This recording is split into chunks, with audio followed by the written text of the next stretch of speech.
Señor, ponemos en tus manos esta palabra. Ayúdanos a reconocer que tú eres nuestro verdadero y absoluto Rey.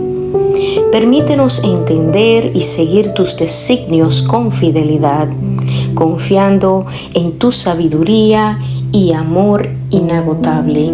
Amén. Mis hermanos, la perla que hoy les traigo está súper interesante, porque fue entregada de una manera muy especial y la quiero compartir contigo. Resulta que una persona se acerca a mí y me dice: hermanita, estoy viviendo una situación con alguien y quiero decirle para que me diga lo que usted piensa.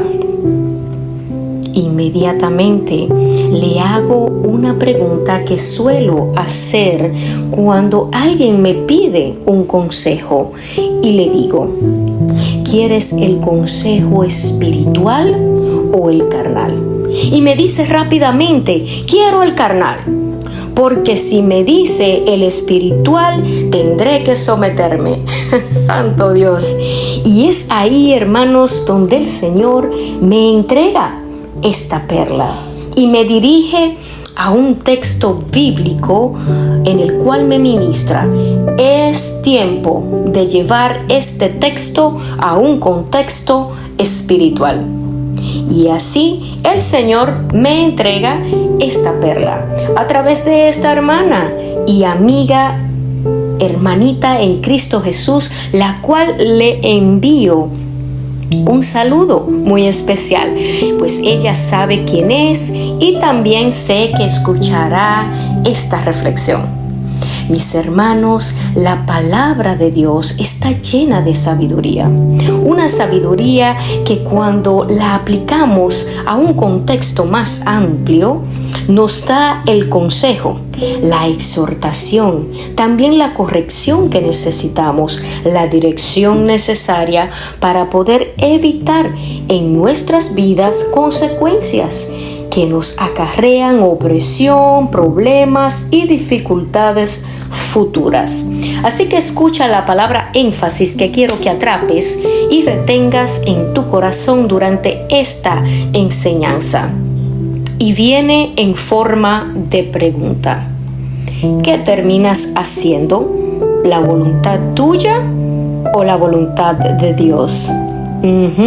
Así que te comparto el texto donde se encuentra esta maravillosa perla y está en Primera de Samuel, el capítulo 8. Y voy a resumirlo un poco para que puedas recibir lo que quiero entregarte. En esta historia se narra cómo los ancianos de Israel se acercaron al profeta Samuel en tiempo de los jueces, pidiéndole que les permitiera tener un rey para gobernar sobre ellos, como lo tenían las otras naciones. Sí, hermanos, porque en ese entonces las demás naciones tenían rey, pero Israel, el pueblo de Dios, era dirigido y gobernado por el mismo Dios a través del profeta Samuel. Samuel les advirtió sobre las posibles consecuencias negativas de tener un rey humano en lugar de ser dirigidos y gobernados por el mismo Dios. Les da advertencias que les invito a que vayan a sus Biblias y las lean, pues están a la altura del verso 11 al 17. Finalmente, mis hermanos, Samuel, disgustado, consulta a Dios en oración y se le concede el rey que el pueblo pedía, el cual más adelante fue Saúl. Pero escucha la respuesta del Señor a Samuel a la altura del verso 7. Dios le dice a Samuel: atiende cualquier petición que el pueblo te haga, pues no es a ti a quien rechazan, sino a mí, para que yo no reine sobre ellos. Santo Dios. Pero el pueblo sin tomar en cuenta las advertencias negativas de Samuel a causa de tener un rey humano, el pueblo responde de esta manera: no importa, queremos tener rey. Mis hermanos, y cuando llegué al verso 20, ahí justamente recibo esta perla, esta administración impresionante, la cual quiero compartir contigo y la cual yo recibía, la misma que recibí cuando estaba hablando con esta hermana. Es tiempo de llevar este texto a un escenario o contexto espiritual. Y quiero resaltar primero que el pueblo de Dios quería un rey humano para dos cosas, que la puedes encontrar en el verso 20. Escucha con atención. La primera cosa por la cual ellos querían un rey humano era para ser como las otras naciones. Y lo segundo era para que este rey lo gobernara y los dirigiera en la guerra. Santo Dios, prepárate porque nos vamos para las aguas profundas. Y he aquí la perla, pero te advierto que esto no es para personas carnales, sino para aquellos que tienen sus ojos espirituales abiertos, para aquellos que por la práctica ya están muy bien entrenados. Y he aquí la administración importante que recibía aplicando este texto a un contexto espiritual. Porque rey, mis hermanos, el rey humano representa la voluntad humana, las decisiones que tomamos en momentos difíciles, en situaciones que vivimos a diario y que están en nuestra mente en forma de guerra. Y no optamos por la dirección divina de nuestro Dios. No venimos a Él en oración para pedirle dirección y saber cuál es la perfecta voluntad de Él. Optamos, hermanos, por hacer nuestra propia voluntad y terminamos siendo dirigidos en esa guerra mental por un rey humano, o sea, por nuestra propia voluntad y deseo carnal. Porque la mente, hermanos, es como un campo de batalla, el cual está en guerra constantemente, una guerra entre nuestra voluntad y la voluntad de Dios, una guerra entre los deseos de nuestra carne y los deseos del espíritu, que se oponen entre sí.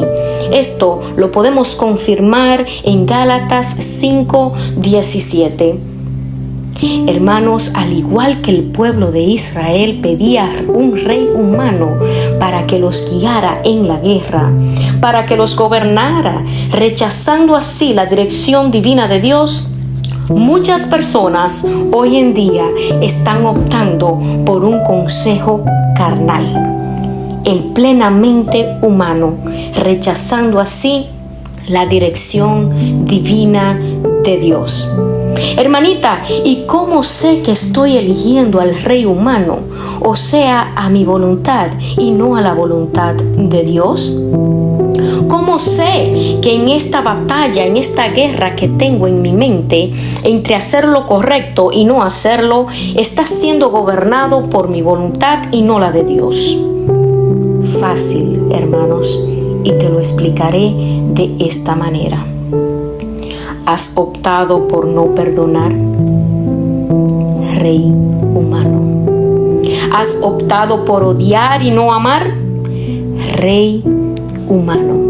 ¿Has optado por criticar, murmurar y hacer leña del árbol caído? Rey humano. ¿Has decidido juzgar a los demás sin ni siquiera escucharles? Rey humano. Y así hay una lista extensa, mis hermanos. Y debo decirte que si todavía y aún perteneciendo al pueblo de Dios estamos optando por estas cosas, es necesario que sepamos que estamos enviando un mensaje directo donde decimos: quiero hacer mi voluntad. Quiero ser como los demás que practican estas cosas. Y estamos rechazando también la perfecta voluntad de Dios. Y eso, hermanos, tendrá consecuencias negativas más temprano que tarde.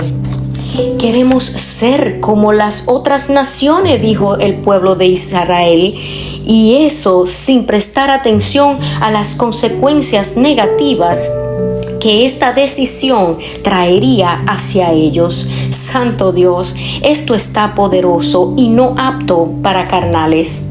Mis hermanos, quiero terminar diciendo que Dios es el mismo de ayer, de hoy y de siempre. Yo creo en un Dios que era, que es y que ha de venir. ¿Quién era?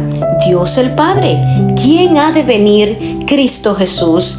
¿Quién es ahora mismo? El Espíritu Santo de Dios. Sin comunión, sin relación, dirección y amistad con el Espíritu Santo, no podremos tener la victoria sobre nuestra guerra espiritual en ese campo de batalla que se llama mente.